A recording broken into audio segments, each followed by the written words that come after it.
今日各位家長，而家我哋開始呢個會議啦，因為今日有太多喺我哋議程上面，所以我而家正式開始啦。So I just want to make sure everyone is at the right place. Right now we are having our return to in-person orientation for Commodore Stockton. 我想知道咧，各位係喺一個正確嘅位置嘅。今日出席嘅家長，全部你嘅學生都係下一個星期會返學校，係面授上堂嘅。So once again, welcome everyone. 亦都好歡迎各位再次歡迎各位出席呢個會議。I want to remind you that this is a mandatory orientation. At the end of this orientation, you'll be given instructions on how to show that you completed it. So please do not leave early. 想講俾大家聽咧，今日你哋參加呢個會議咧，説明會咧係一個強制性嘅會議，所以結束之前咧，希望你哋唔好早離開，因為你係要簽到嘅。So what will you learn today? We're going to be talking about what in-person learning looks like at our school. What are the requirements before the child can come back? What will we do to keep your child safe? And then also, where can you get more information? 今日嘅議程咧就會講下，第一講下面授教學喺我哋學校面授教學點樣進行咧。第二，你小朋友重返學校上呢個面授教育嘅之前咧，我哋學校需要你做啲咩嘢咧？第三，學校小朋友翻到嚟學校嘅時候，我哋點樣確保你嘅細蚊仔嘅安全咧？仲有你喺邊一度可以增加即係獲得更多嘅資訊嘅。So first of all, I would like to introduce who is here today. Most of you know me, but my name is Jenny Yu, and I'm the principal of Commodore Stockton. 咁我想同大家講一講，今日我哋出席呢個會議有啲咩人？首先係講我自己，我係余校長嘅。So you'll see here, there's a picture of me without my mask and one with my mask on when I got my puppy in September during the pandemic. 咁你見到咧喺左面咧，我係唔使戴面罩嘅。喺右手面咧，就係我喺9月份嘅時候咧，我戴面罩抱住我自己隻狗仔。We also have our clerk Crystal, and then also our clerk Donnie. So those are the two clerks that you might be interacting with when you come to our school. 我哋學校亦都有2個秘書，一個係女嘅叫 Crystal， 一個係男嘅Donnie。咁你哋嚟到學校嘅時候，或者有咩嘢咧，你都或者有同佢需要有啲互動或者諮詢嘅。Okay, and then the teachers will have a chance to introduce themselves as we talk more about the classrooms. 老師們咧就會自己自我介紹嘅。當我哋一路講個課室嘅時候，個老師就會自己介紹自己㗎啦。So let's talk about what in-person looks like at Commodore Stockton. 好，而家等我哋睇下，我哋喺金馬多學校嗰度面授教學係點樣進行嘅咧？First, we are going to watch a video from our Chief of Early Education, Minu Yashar. So for this orientation, we'll be showing this video in Chinese. OK， 咁而家首先我哋俾一個視頻你睇，係由我哋早期教育部門嘅主管咧，Minu 咧，咁佢就用即係講俾我哋聽，但係個視頻咧係用中文講解嘅。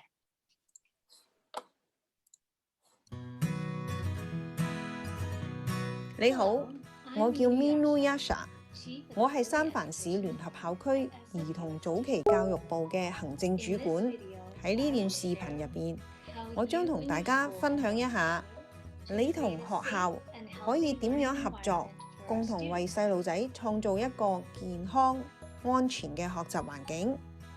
你將獲得接送細路仔嘅指定時間同地點，咁樣可以避免人群聚集。喺進入學校前，你必須回答一啲健康篩檢嘅問題，同埋一定要簽到。然後學校職員會陪同你嘅細路仔進入學校，而你必須留喺學校出邊。喺放學嘅時候，學校職員會陪你嘅細路仔出嚟，然後交俾你。你必須簽名接走細路仔。安全同學習係我哋課室設計嘅考量因素。細路仔喺獲得教材同空間探索嘅同時，亦必須保持足夠嘅距離，以確保安全。我哋嘅學生唔再共用學校文具，佢哋每人都配有自己嘅文具盒。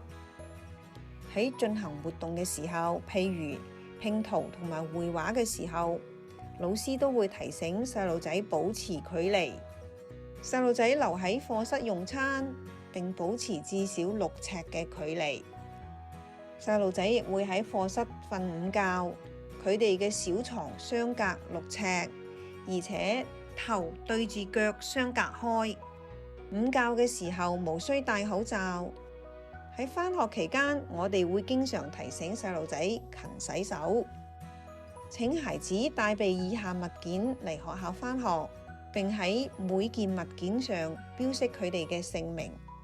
口罩、床單同埋午睡所需嘅枕具，多一套可以更換嘅衫褲、水樽，任何你嘅細路仔需要嘅藥物。請記得喺每一件物件上邊標識細路仔嘅姓名。希望我已經解答咗有關學前班學生接受面授教學嘅問題。我哋期待見到你嘅細路仔。如果需要了解更多資料，請瀏覽我哋校區嘅官網，網址係 sfusd.edu/. Okay. So we're going to go over some of the information that you heard in the video. 好，我哋而家講一講，我哋睇視頻當中有啲咩係我哋需要知道嘅。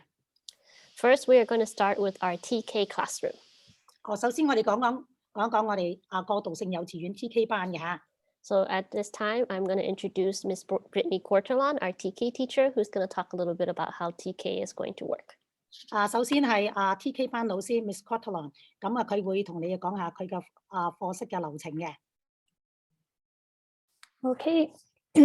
Hello, everyone. So my name is Brittany. The kids call me Miss Cortalon. So if you are in TK, you already know me, and I'm excited to see lots of the kids back in school. So our school day will be starting at between 8:30 and 8:45. Transition time. TK 班嘅老師，我叫 Brittany Cortalon。咁家長應該識得我噶啦，仲有小朋友咧叫我 Miss Cortalon 嘅。咁我哋面授上課咧嘅時間係小朋友8點半至到8點45分咁上下翻嚟學校嘅。Continue. Okay. So once you bring your child to school and sign them in, we will bring them upstairs where they will wash their hands and just have some free time inside the classroom. 當個小朋友你哋將小朋友簽到咗之後咧，我哋會有專人咧將小朋友帶上我哋嘅課室，然之後咧佢哋就會係洗手啦，然之後咧有一個叫做即係轉接嘅過渡時間或者係自由活動嘅空間嘅。Okay, and then we'll go on to commence with our day. We'll have lots of activities to do outside and inside, learning math and reading and having fun together, all the way until lunchtime, which will be at 11:30. OK， 咁小朋友翻到入嚟咧，其實有好多種唔同嘅互動嘅，有戶外啦、戶內啦，有數學啦，有閱讀啦，有書寫啦，咁其他唔同嘅活動咧係填補嘅，直至到我哋午飯嘅時候嘅。I can mention as well, as you can see in the schedule, we'll be, washing our hands many times throughout the day, and there'll be bathroom breaks as well. So not to worry about that. 你見到我哋嘅時間表嗰度咧，有好多話洗手啦、洗手啦、洗手啦，即係不斷咁嘅話題建議小朋友去洗手。所以咧，希望各位小朋友咧，即係好保持個安全，唔需要擔心話健康嘅問題。Okay, when the students finish lunch, we'll be outside again for about an hour where they will have recess time, and we will have a little bit of a closing circle before we begin to get ready for dismissal at 1:15. 咁午餐之後咧，小朋友將會去做天台上面有個戶外活動喺嗰度咧，佢有自由活動啦。但係離開之前咧，我哋有一個大早嘅時間，亦都喺天台上面嗰度嚟到做嘅。等佢即係俾小朋友咧知道咧，我哋放學啦，咁我哋有個即係將呢個今日嘅議程咧日程咧係完結咁樣嘅。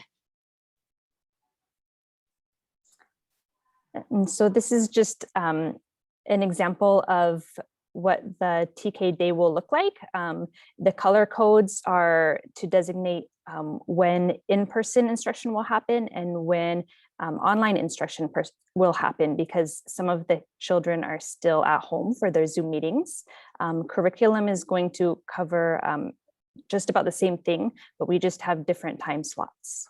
嗱，你睇下個時間表有兩個唔同嘅顏色嘅，咁你嘅學生咧，即係而家係講緊面授咧，就係8:30至到1:30嘅，星期三除外啦。咁上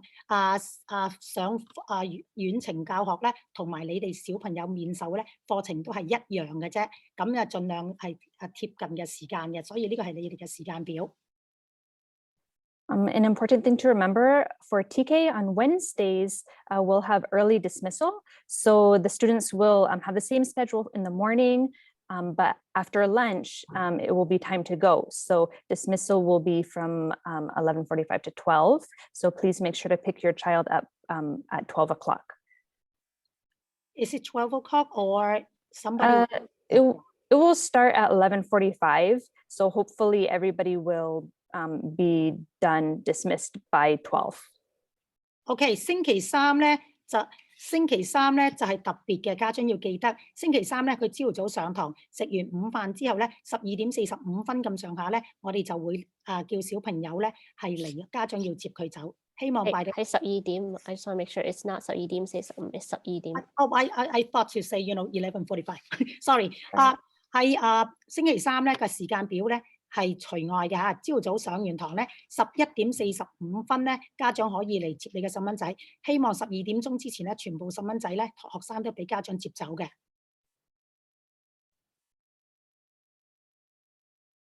Okay, so just in summary, important times to remember, please arrive at school between 8:30 and 8:45, no later than 8:45. 記住啦，你嘅學生返學嘅時間係喺8:30至8:45之間，唔可以超過8:45之後先至返學嘅。Pickup time is between 1:15 and 1:30, and that's every day except for Wednesday. 咁放學時間咧就係11:3個字至11點半，除咗星期三除外嚇。咁最遲咧唔可以遲過1:30走嘅。And so, like I said, the curriculum is going to be similar between the two groups, in-person and hybrid or distance learning. So there will be some adaptations. Thank you, Ms. Lott.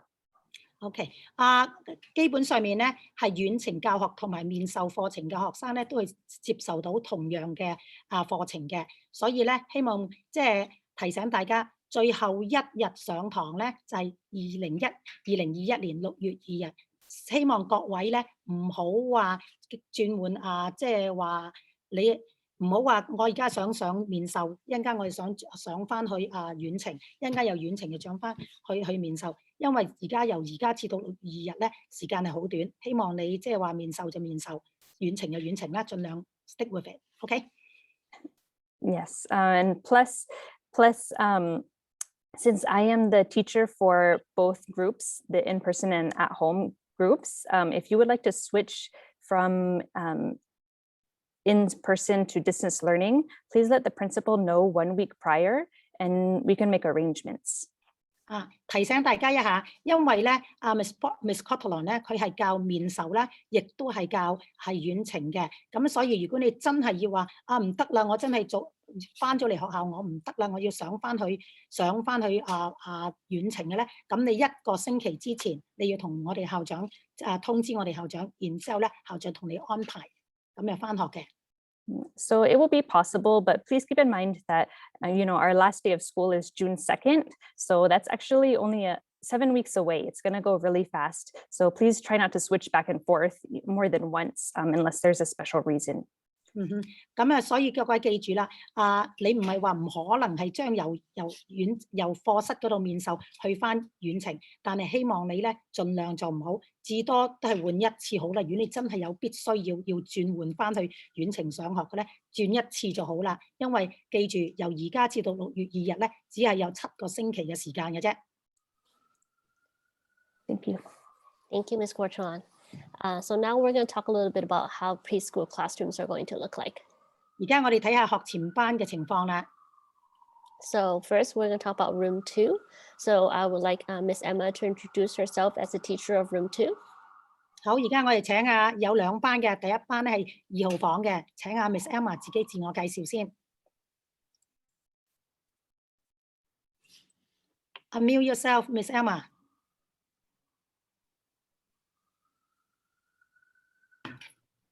Hi, my name is Emma, and they call me Miss Emma here, and I've been working here at Commodore Stockton for 21 years, and for in-learning time is gonna, Lisa and Miss G will be working with me in room 4, but actually it's room 2. Okay. 我係叫Miss Emma，小朋友叫我Miss Emma 嘅。我有2個助教，一個係Miss Lisa，一個係Miss G。佢哋咧，我哋會用4號課室嘅，用4號課室，但係我哋個名都係叫2號嘅。OK， 2號室。Miss G and Miss Lisa will be translating a lot of things. If you have any question and you couldn't communicate with me, I have somebody to translate if you needed help. 如果你嘅家長有啲咩疑問，或者你覺得語言上面我哋溝通有少少困難咧，唔需要擔心，因為Miss Lisa 同埋Miss G 咧，佢2個都會將呢件事情做得好圓滿嘅，可以幫我做。有咩問題你可以同佢哋講，佢哋2個會同我翻譯嘅。Thank you, Miss Emma. So for room 2's in-person schedule, the start time is 9 o'clock. So we ask that you arrive at school between 9 to 9:15, but no later than 9:15. 2號房嘅上課時間咧就係9點至到係4點嘅。咁家長可以將你嘅小朋友由9點鐘至9點15分咧帶小朋友送小朋友翻學，但係唔好遲過9點15分。So pickup time is going to be between 3:30 to 4 o'clock, but depending on your contract hours, but no later than 4 o'clock. 放學嘅時間咧就係3點半至到4點鐘，係根據各位嘅小朋友嘅合約時間嘅，唔係你話3點半就3點半，4點鐘就4點鐘。OK， 根據你嘅小朋友合約時間，最遲唔能夠4點鐘之後接放學，4點鐘之前一定要接咗放學。So here is just a schedule of what room 2 would look like. As you can see, in the morning, they'll have breakfast in small group, transition to outdoor time, and then transition to lunch. And then they will have about a 2-hour nap time, and then have snack. And then at the end of the day, they'll have free choice time before they leave for the end of the day. And again, there's a lot of hand washing in between. 嗱，呢個係佢2號房嘅時間表，有好多嘅上面有早餐啦，跟住有小組學習啦，過度啦、洗手啦、戶外啦，大早時間啦、午餐啦、瞓覺啦，你睇下個時間表度好多係洗手嘅，咁到最後咧係自由活動時間嘅。Okay, now we have room 3, so I'm going to go ahead and have Miss Locke introduce herself. 而家係3號房㗎啦，我而家做翻譯嗰個咧就係Miss Lock， 小朋友叫我Miss Lock。我喺呢間學校咧做咗我喺呢間學校嘅 lead teacher。咁我喺呢間學校咧做咗幾多年啊？28年㗎啦。我哋嗰班咧係叫做雙語班，係30% 用英文教書，70% 用中文教書嘅。My name is Kitty Locke. I'm the teacher over here and the lead teacher here in room 3. And our classroom is DLL, Dual Language, Cantonese English Dual Language Classroom. And we spend 30% time in English and then 70% time in Chinese. And I've been working in this school for 28 years. Yes, and Ms. Locke has 2 paras helping her out as well. So she will have Emily and Sabrina, and they will be helping out in the classroom. 我哋嘅學校，我哋嘅呢個課室咧，亦都有我哋原本2個嘅助教，一個係Miss Emily， 一個咧係Miss Sabrina。上面嗰個紅色衫、紅色衫嘅Miss Emily， 下面藍色衫嘅係Miss Sabrina。So for room 3, their start time is 9:30. So please arrive at school between 9:30 to 9:45, but no later than 9:45.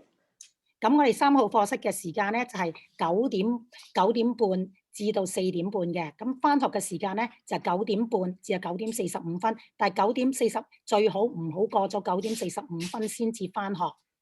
And then the pickup time is between 4 to 4:30. Again, that's based on your contract hours, and no later than 4:30 for pickup.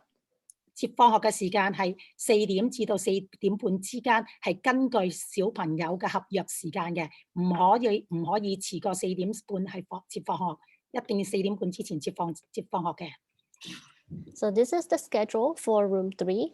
As you can see, it's very similar. They'll be having breakfast, transition to outdoor, do their large group time, have lunch, take their nap, and then have snack. And then at the end of the day, they'll have some small group and free choice time. And of course, we will continue with the hand washing throughout the day.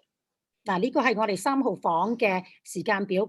嗱，正如可以2號房咁樣，有早餐啦，有洗手啦，自由活動啦，戶外活動啦，大組時間啦，小組時間啦，瞓覺啦，食嘢啦，咁啊好多都係有洗手嘅，就係確保小朋友咧係叫做好安全嘅。And I'm going to talk about what arrival and dismissal is going to look like. 我而家講一講上課同埋放學係點樣嘅先，嘅情況如何。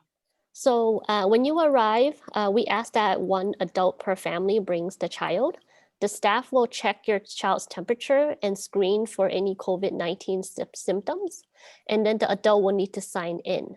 We ask that you please bring your own pen so that we don't have to sanitize pens throughout the day. And then also, we are still not allowing any adults inside the classroom. So the staff will escort your child to the classroom. 當你嚟到學校嘅時候咧，我哋只係批准每一個家庭一個成年人帶你嘅小朋友翻學。翻嚟入到學校嘅時候咧，我哋有職員咧同你嘅細蚊仔進行體溫檢查，同埋問一啲關於呢個新冠病毒嘅篩檢嘅。咁然之後咧，大成年人咧就要簽到啦。咁你請各位家長記得自己帶你自己嗰支原子筆出嚟翻嚟，唔係鉛筆係原子筆翻嚟。咁咧，咁仲有你簽完名之後咧，你就要留喺學校門口外面，我哋有職員將你嘅小朋友帶上去課室嗰度上堂噶啦。So this is how our entrance looks like. As you can see, when you walk up to the entrance, you'll see there's a sign that says temperature check. We ask that you wait right here in the front until so we want you to wait outside the black gate until the person inside is done, and then you walk inside. So when you walk inside the black gate on your right, you'll see this is our screening station. There'll be a sign-in sheet with some hand sanitizer and tissue, and then there's also a sink on the right for your child to wash their hands when they come in. 嗱，當你入到嚟嘅時候，你帶小朋友翻學嘅時候咧，喺呢個巷仔嗰度咧，你見到我哋鐵閘前面咧有個牌棟喺度，就話你嘅細蚊仔咧將會入去量體溫。咁希望各個家長咧就要企喺門口外面嗰度等，前一個做完啦，咁你先至向前進。咁入到去嗰度要驗體溫啦，咁然之後咧喺呢度右手面呢幅圖畫咧，我哋有個篩檢中心嘅，咁啊問你家長小朋友有冇啲新冠病毒嗰啲病徵啊咁樣，如果冇咧，咁家長就可以同細蚊仔簽名啦，簽到咁喺右手面呢度咧有個洗手盤嘅，呢個係臨時整到嘅，咁你嘅小朋友就要喺嗰度洗手，然之後咧先至係入嚟我哋學校嗰度嘅。So I wanted to let you know that our screening stations are going to close at 10 o'clock every morning. So unless you have prior permissions, we will not be accepting any children after 10 o'clock because we have to close that gate to let the children use the lower yard. 嗱，咁我哋嘅篩檢站咧，每一日咧係開放至到10點鐘為止嘅啫。如果你話10點鐘之後翻學咧，咁我哋係唔會接受你嘅細蚊仔嘅，除非你之前同老師講咗，同校長講咗，幾時幾日我要有啲咩要做，嗰日我一定要過咗10點鐘之後先翻學。你得到同意批准之後咧，你嗰日先可以過10點鐘先翻學。因為咧，我哋10點鐘之後咧，我哋要閂咗道門，然之後咧將前面嗰個一咧個庭院咧，俾小朋友喺個做戶外玩耍嘅地區嚟嘅。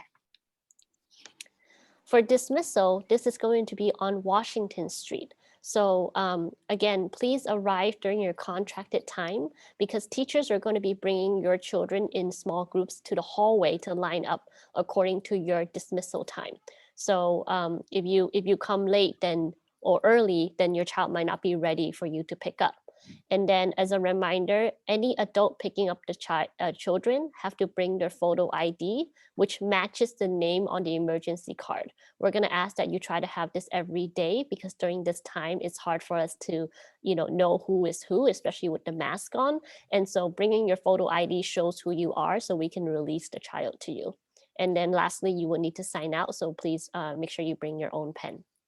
OK， 至於放學方面咧，咁我哋就唔會用翻正門啦，我哋會由華盛頓街嗰度嚟啦。咁你嚟到學校嘅時候，你打電話俾學校嗰度，記得咧嚟根據你嘅15蚊仔放學嘅合約時間嚟到接放學，因為老師咧，我哋呢啲小朋友3點半要放學嘅，老師就會帶嗰一班3點半放學嘅小朋友咧排好隊喺個走廊嗰度等你哋嚟接佢㗎啦。咁你記得接10蚊仔放學嗰個成年人一定要帶嗰個有相片嘅身份證嚟嘅，仲有嗰個人咧一定要有緊急通知卡嗰度喺個名單上面嘅，因為而家咧個個戴住面罩，我哋睇唔到佢個樣，所以咧一定要帶有個即係有相片嘅身份證嚟到。仲有咧家長亦都係要同要簽名俾小朋友走嘅，所以咧成年人你個帶嚟接放學嘅咧，亦都要帶自己嗰支原子筆嚟到學校接小朋友放學。So this is what our dismissal area looks like. As you can see, there's a sign that says child handoff. We asked you to line up on Washington Street if you're picking up.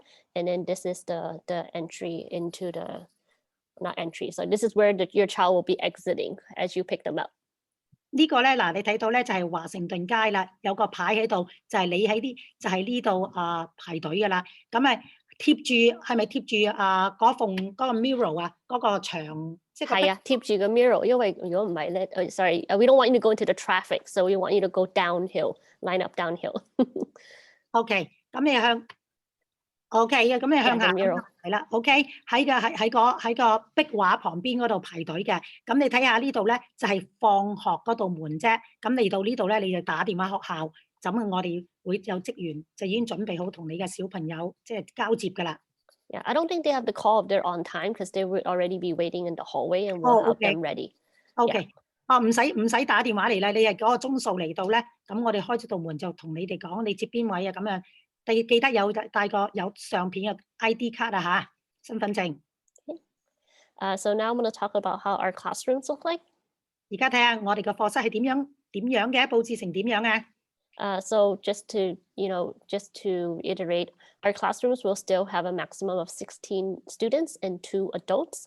I know that you saw that in some of our preschool classrooms, there's 1 teacher and 2 paras. But just to let you know, at any given time, there will only be 2 adults in the classroom. 我每一班嘅最高容量咧，即係學前班咧，係2個大人同埋16個小朋友。但係因為頭我哋介紹職員嘅時候，你見到一個老師2個助教，其實任何時候都好咧，都係有2個大成年人咧喺個課室裡面嘅啫。Teachers and students will stay in the same cohort and the same classroom, and we will not be mixing any groups. And then all shared areas and materials, such as the playground, will be sanitized between cohorts. 老師同埋學生咧，都會同埋放喺呢個課室嘅人咧，全部都係同埋一組，唔會話2號課室同埋3號課室嘅小朋友係溝埋，或者老師係溝埋嘅。咁啊，但係如果有啲材料咧，共用嘅材料啊，好似我哋上面嘅天台遊樂場啊，咁有啲材料嘅小朋友一齊用嘅咧，咁我哋會第一組用完之後，我哋一定會消毒完，先至輪到第2組嘅同學去玩嘅，好似單車咁樣咧。但係好似細小嘅玩具咧，我哋嗰啲咧就唔會嘅，我哋會有自己嘅材料嚟用啦。So this is how a typical classroom layout would look like in all of our rooms. 呢個咧就係其中2個課室佢嘅位置啦，嗰啲台啊、凳啊點樣放啊咁樣。You can see the bathroom. We have covered up the one in the middle so that they can be socially distanced, and then cubbies will be using every other one. 咁你好似設洗手間咁啦，如果我哋覺得佢係唔夠6尺嘅社交距離咧，我哋將佢封住咗。咁好似個櫃咧，小朋友個櫃咧係每隔1個嚟嘅用，等嘅小朋友嗰啲物件咧唔會互相接觸到嘅。We also have our instructional materials. So if we can, they'll have their own set of stationery, scissors, glue stick, markers, things like that. 每一個小朋友咧都有自己嘅文件盒嘅。And then our toys are also separated into bins and trays. 咁我哋嗰啲玩具啊，或者係互動嘅物件咧，係會放喺一個嘅盤啊，或者係一個籃嘅。咁一個小朋友咧就玩一個籃嘅嘢，玩一個盤嘅嘢，就唔係2個人、3個人一齊玩一盤嘅嘢噶啦。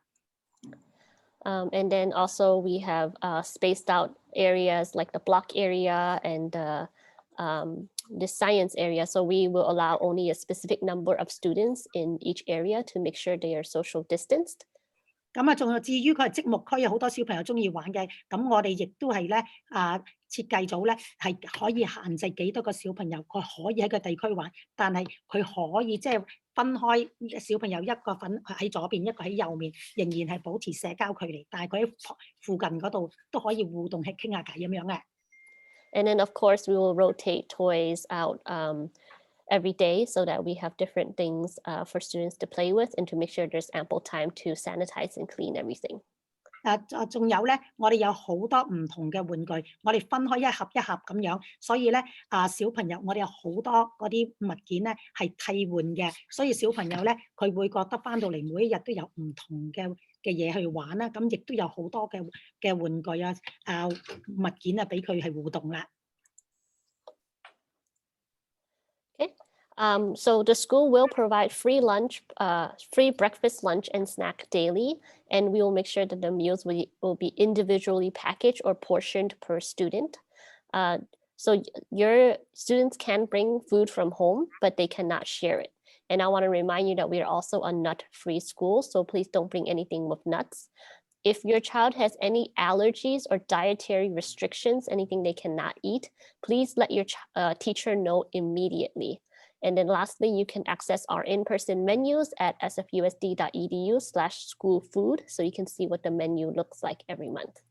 嗱，學校咧將會提供為各位學生提供每日嘅免費早餐、午餐同埋小食。每一個學生嘅食物咧都會一係單獨包裝，或者咧由我哋教職員咧係同佢分開嚟㗎，咁啊夠佢哋食㗎啦。咁如果小朋友係需要喺屋企帶食物嚟，係可以嘅，但係唔可以同人哋分享。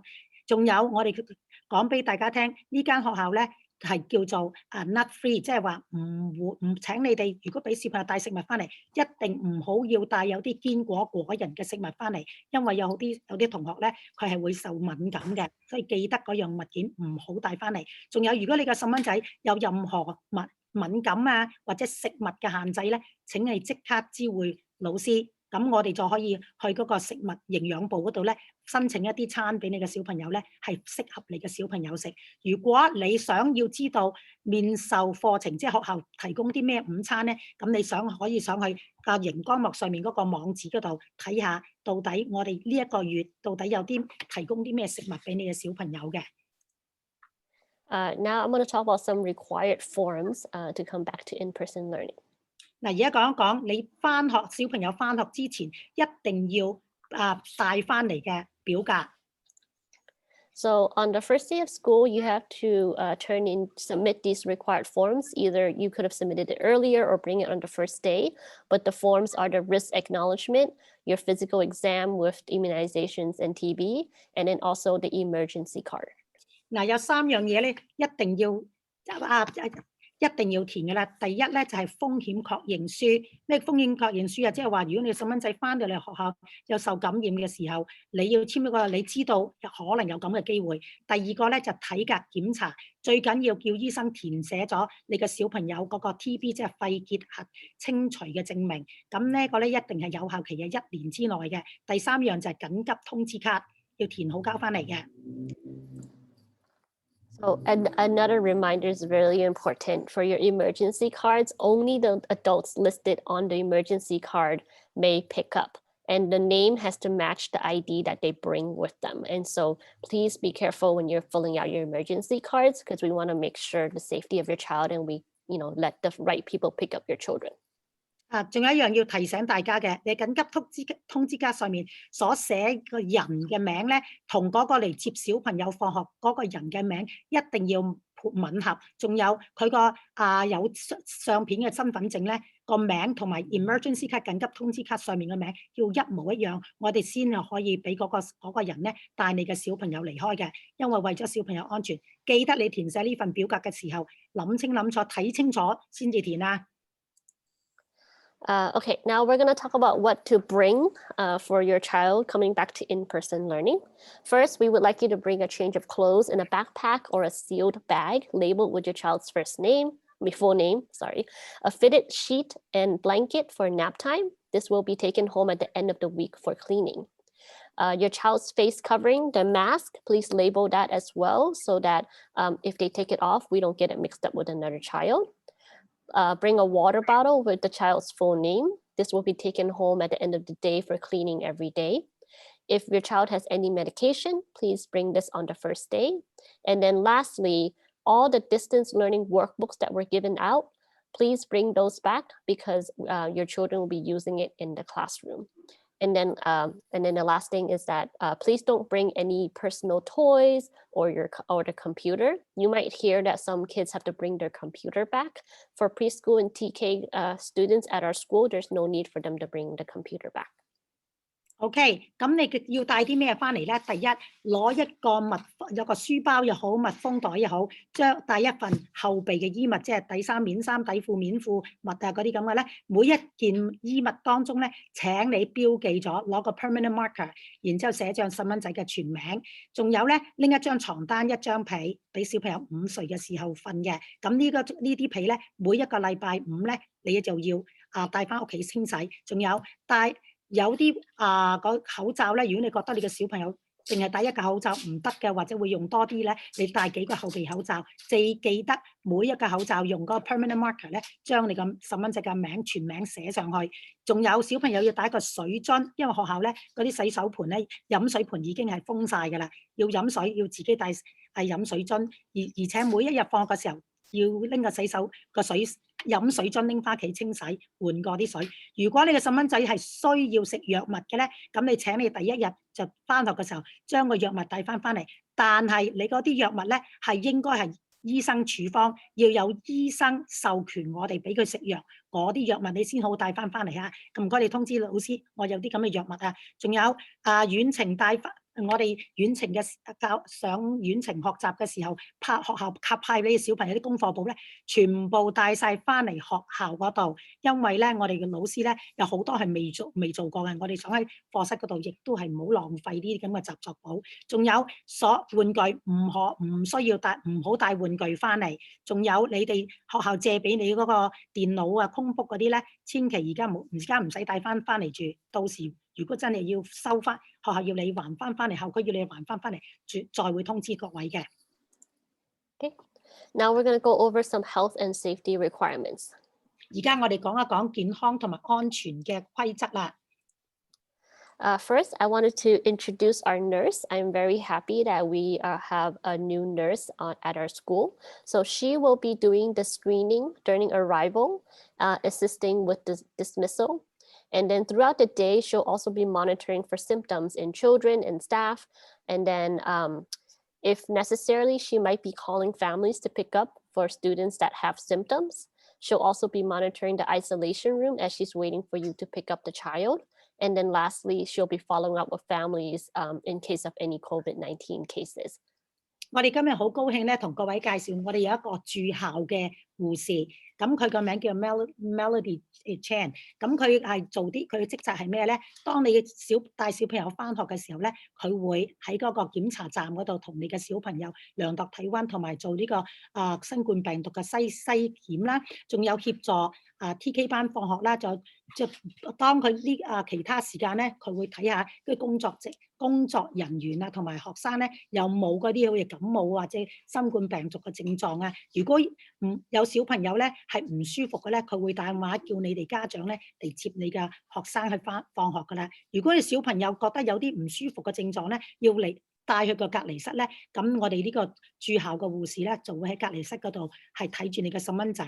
仲有，如果真係唔好彩，某一個家長小學生嘅已經得到新冠病毒啦，咁佢同家長咧就會講下點樣去處理呢個新冠病毒嘅情況嗰啲咁嘅。So again, we're very happy to have this health professional to help us support us during the school day.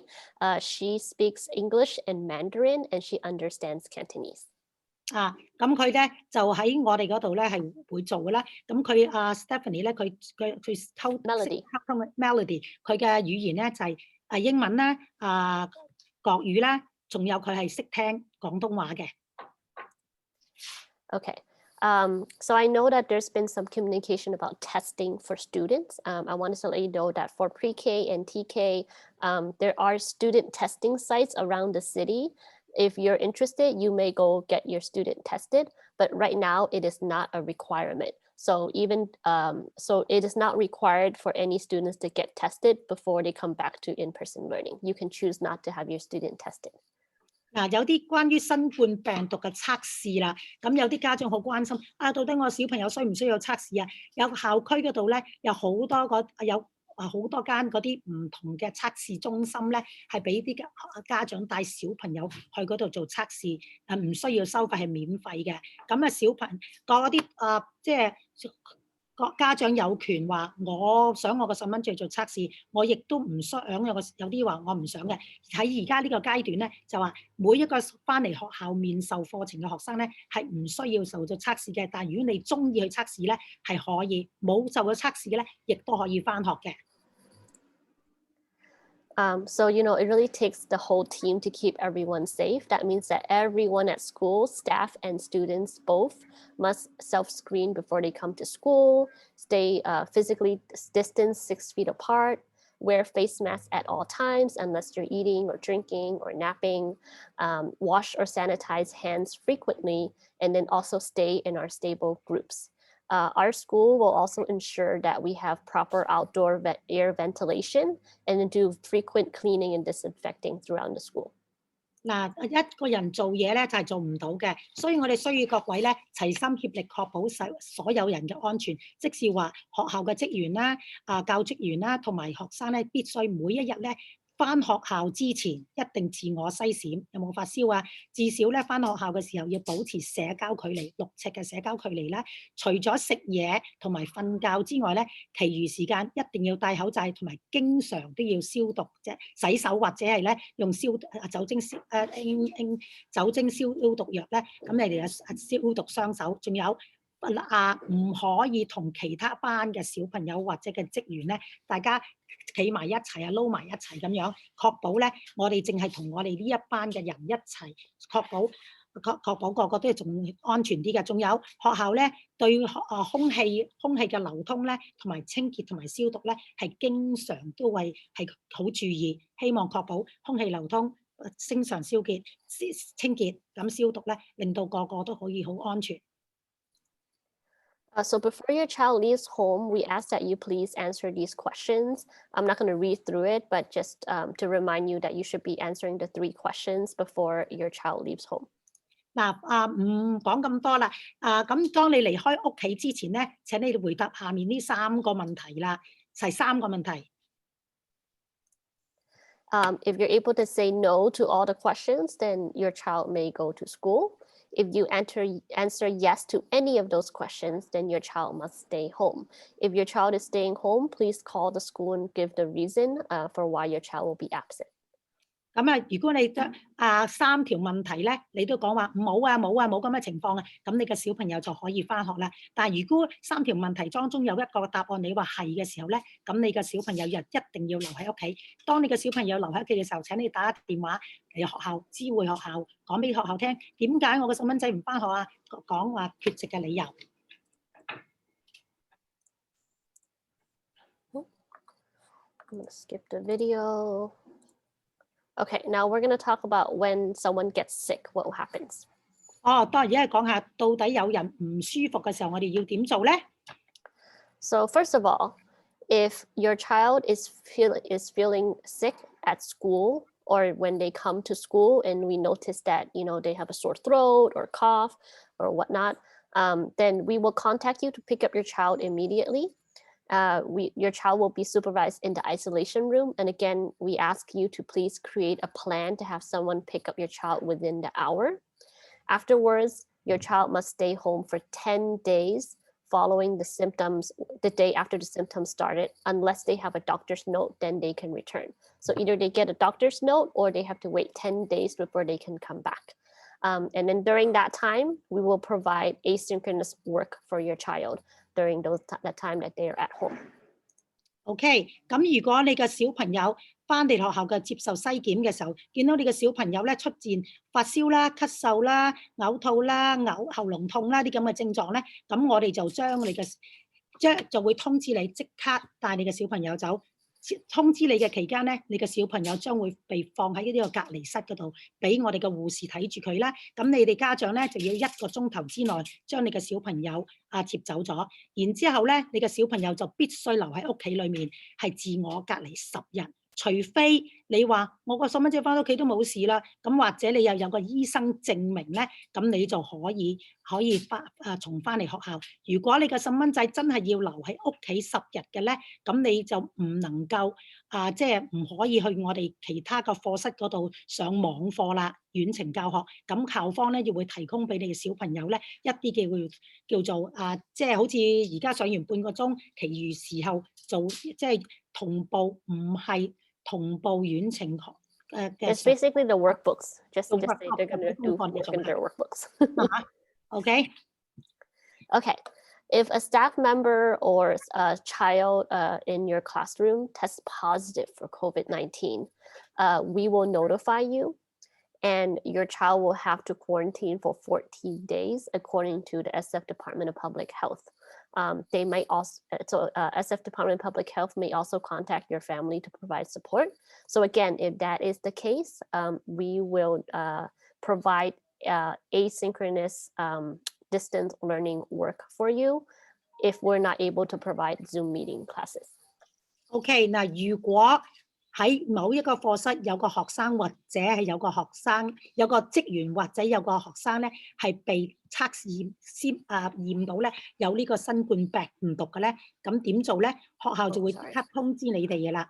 咁即係你嘅小朋友就要翻到屋企咧，就要自我隔離咯噃，要自我隔離。咁隔離幾日啊？14日。咁衛生局嘅人咧就會聯絡你哋，講俾你聽，因為你學校嗰度有個咁嘅人有咁嘅情況，咁你而家要做咁樣嘅做，咁你指示你點樣做噶啦。校方咧亦都會安排其他老師或者代課老師咧，同你嘅細蚊提供咗同步，即係 distance learning 就遠程嘅教學啦。如果冇辦法揾到老師做到遠程，即係網上面教學嘅咧，咁先生亦都會俾啲功課補你嘅小朋友習作你嘅細蚊仔做嘅。And then lastly, unfortunately, if your child tests positive for COVID-19, we ask that you please let us know immediately. Even if you find out in the middle of a day or anything, just let us know immediately. And then you would have to isolate your child for 10 days. And then also the SF Department of Public Health will contact you. In this case, we won't be able to provide any synchronous distance learning, but we will provide again, asynchronous distance learning work for your child. 嗱，而家呢個咧受感染嘅係你自己嘅細蚊仔啦，頭嗰啲咧就係人哋同你嘅細蚊仔冇關嘅，呢個係你嘅細蚊仔咧係受到感染啦。咁我哋學校咧就會如果你嘅細蚊仔喺屋企，禮拜六、禮拜日都受感染啦，你唔使驚，你即刻打電話俾老師講俾我哋聽。咁我哋咧，咁你嘅小朋友就要即刻停止喺家居嗰度自我隔離係10日。咁衛生局嘅人咧，亦都會打電話聯絡你，講俾你聽點樣做噶啦。嗱，咁係與此同時咧，因為你嘅小朋友係受感染者啦，所以咧你嘅小朋友就唔可以翻學，亦都唔會話有遠程嘅學習，亦都唔會話有功課習作係俾你嘅小朋友噶啦。咁你嘅小朋友就留喺屋企嗰度，就留喺屋企嗰度啦。And then lastly, if you decide to change from in-person, moving back into distance learning, you have to let the principal know at least 1 week prior to your child moving back to distance learning. If you are a TK child, we will make arrangements and you will move back into Ms. Cortalan's distance learning classroom. If you are a pre-K child, I want to remind you that our classes are all full, so there's a chance that your pre-K child will be relocated to another school for distance learning. 嗱，如果各位家長咧，而家因為你全部你呢啲家長咧嘅細蚊仔都係下個星期一會翻學嘅。如果你小朋友翻咗學之後，喺某一個階段你又話啦，我都唔想俾小朋友翻嚟學校嗰度面授學習啦，我想要轉翻去遠程，即係喺電腦上面網上學習咧，你係喺一定咧係通知校長，至少5日，俾5日1個星期嘅時間通知校長。如果個小朋友係屬於Miss Cortalan TK 過渡性幼稚園嘅小朋友咧，校長將會盡快安排咧小朋友翻去Miss Cortalan 嗰班嘅遠程網上教學嘅。咁但係如果係 Pre-K 即係話而家係學前班嘅細蚊仔咧，咁你就除咗通知我哋之外咧，因為你記得我哋嘅遠程教學嗰2個課室已經滿晒㗎啦。如果你話我而家又面授，我翻去遠程教學咧，我哋因為我哋嘅嗰2學校冇晒位咧，你嘅小朋友將會被分派到其他學校嗰度上遠程教學嘅。Okay, so where can you get more information? This is our student and family resource link. This phone number is where you can get more information in case you have more questions. 如果你有更多嘅問題或想要知道更多嘅資源咧，喺網上而家你嘅熒光幕上面見到你電話號碼咧，你或者個熱線咧，咁你就可以揾多啲資訊啦。Okay, we're almost there. So we are completing our orientation now. So now I'm going to show you how to sign in for your attendance. 嗱，而家我哋差唔多，我哋嘅說明會差唔多完結啦。睇下我哋點樣要填呢個問卷啊。Okay, so please use your phone or another computer to scan this QR code or type this link into your phone or computer, and I'll show you how to do the orientation sign-in form. 嗱，你睇下呢度咧，你可以用你嘅 cell phone 或者用另外一個電腦咧，就撳一撳呢個二維碼，嘟一聲咁就睇得到填表啦。校長會教你點做嘅。Okay, I'm gonna give you guys about 15 seconds. 俾你15秒鐘嚇，唔係15分鐘，15秒鐘。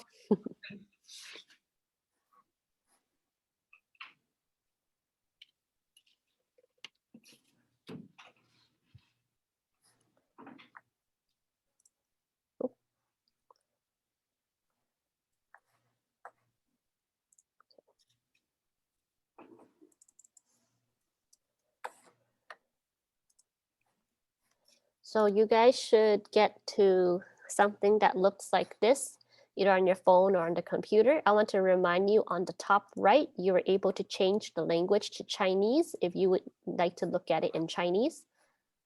嗱，你撳咗開咗個二維碼，或者你用個 computer 打咗入呢個網址之後咧，你就見到一個好似呢一個版頁咁嘅嘢。咁喺右上角嗰度咧，你可以將個語言咧變成中文嘅。Okay, I'm going to go back to English.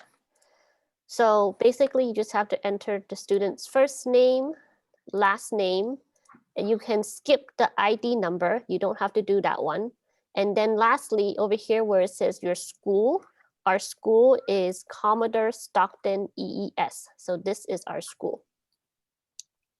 第一個咧係細蚊仔嘅名，第二個咧係細蚊仔嘅姓，ID 咧你又唔需要填啦，因為你都唔知嘅。跟住下面學校名咧就係 ABC 字頭嗰度行去下面最尾個 C 字頭咧 Commodore Stockton EES， 你又撳一撳呢個。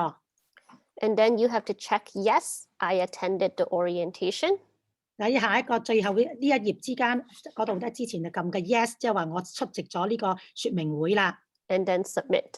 跟住你撳綠色嗰個咧，就話你交翻去，即係話證明你已經上咗呢個說明會啦。Okay, so I'm gonna put this up. I had this. We don't need this anymore. Okay, so I'm gonna just leave this up for another 15 seconds or so. So you guys, in case you didn't get the link. 如果你冇拎唔到呢個網址咧，你可以用手機影咗佢先，然之後再用 computer 入。如果你有手機，你可以而家即刻撳個二維碼就可以彈頭個版頁出嚟㗎啦。俾你睇多10分鐘啦嚇，唔係10秒鐘。10秒鐘唔係10分鐘。Okay.